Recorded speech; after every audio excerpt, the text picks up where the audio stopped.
Welcome to People in Time from the Department of History at Lancaster University, where we introduce you to historical figures from our research and teaching that help us to see the other side of history. I'm Tim Hickman, a United States historian at Lancaster, and I'd like to introduce you to Ida B. Wells, a woman whose story illuminates the personal commitment of everyday people that has typified the ongoing movement for African American civil rights in the United States from its earliest years to the present day.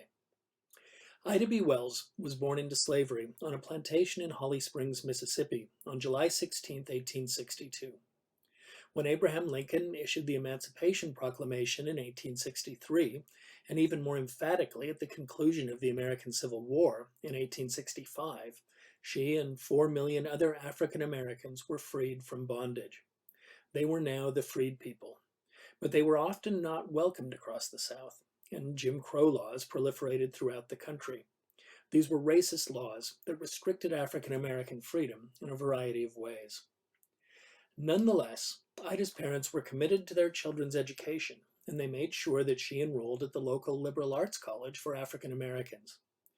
But in 1878, her parents died in a yellow fever epidemic, and Ida went to work as a teacher to support herself and her younger sisters in Holly Springs.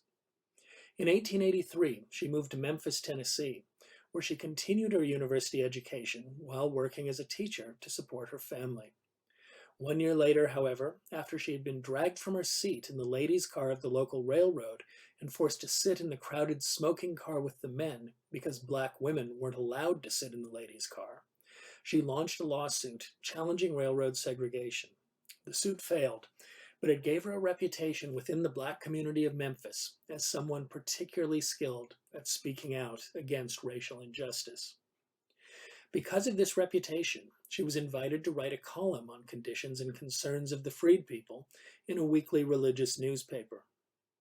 As Jim Crow grew stronger, so did Ida, and she soon became half owner of an African American newspaper called The Free Speech. In 1891, the local school district sacked her from her teaching position because of her activism, and she dedicated herself all the more completely to political journalism. As she built her career, though, a threat even worse than Jim Crow descended upon the freed people. In short, before 1889, the Wild West had been the primary location of extrajudiciary executions. Put another way, the West had been the home of lynching.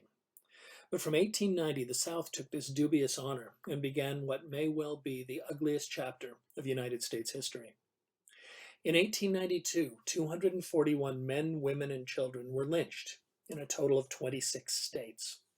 160 of these people were black, which is a 200% increase over the 10 years before.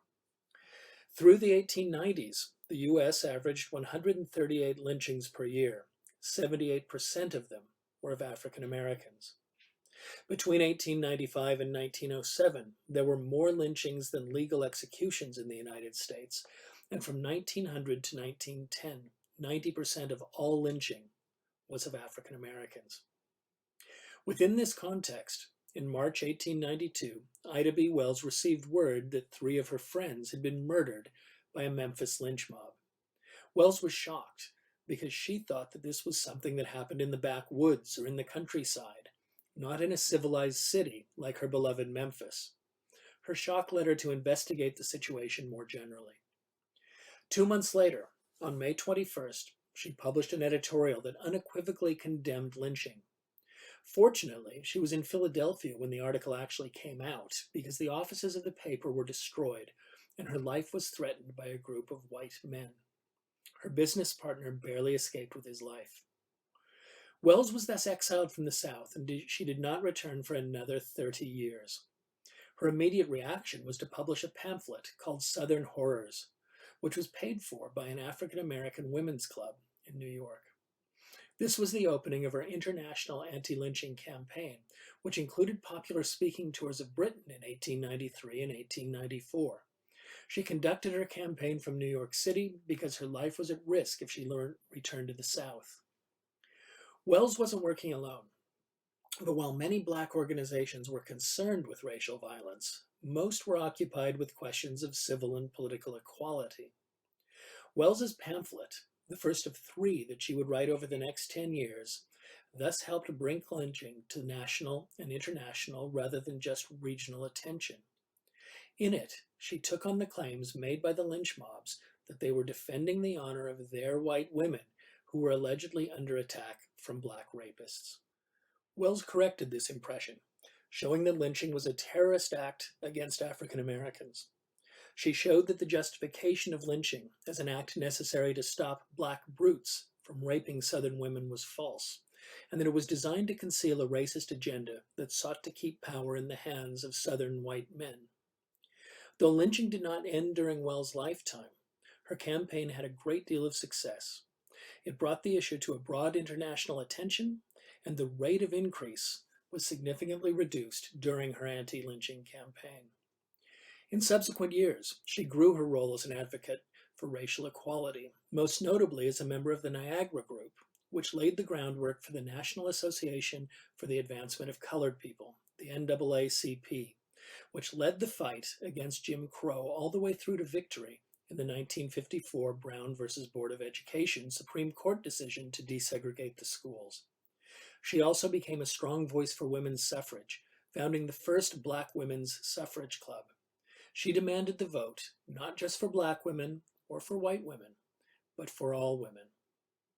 Wells's life thus reminds us that the central story of United States history is not the story of the racists, nor of the failure of the rich and powerful to live up to Thomas Jefferson's claim that all men are created equal.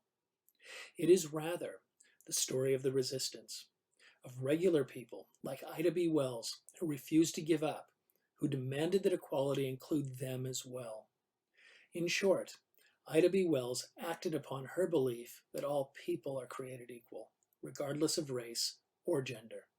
And that is the side of U.S. history that matters.